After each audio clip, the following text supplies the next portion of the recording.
খবর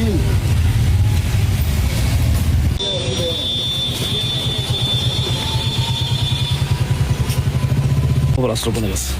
খবর আসছিল যে জয়ন্ত প্যালেস টাউন হল রোডে এখানে একটা ড্রাগসের একটা বিজনেস মানে সেল এবং কনজিউমিং দুটোটাই চলছে। পুলিশ অভিযান করলে ভালো হয়, এটা আমাদের কাছে রিকোয়েস্ট ছিল মানে সোর্সের থেকে। তো অ্যাকর্ডিংলি আমরা সেই খবর পাই, আমরা সেই প্রস্তুতি নিয়ে সেখানে আইছি। আমরা 6 জনকে আমরা পাকড়াও করতে পেরেছি এবং তাদের কাছ থেকে টোটাল 180টা ভাইল আমরা হিরোইনের ভাইল আমরা পেয়েছি এবং একটা রিক্সা সমেত। তো এরা সবাই রিক্সা পুলার, রিক্সা চালক।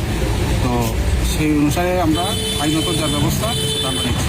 তারা কি বিক্রির জন্য এইগুলো হয়েছিল না? বিক্রিও করছে, নিজে খায়ও, বিক্রিও করে দুটোটাই।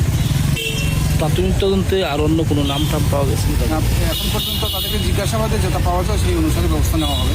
যদি অন্য কোনো নাম আসে অবশ্যই প্রয়োজনীয় পদক্ষেপ, আইনি পদক্ষেপ নেওয়া হবে।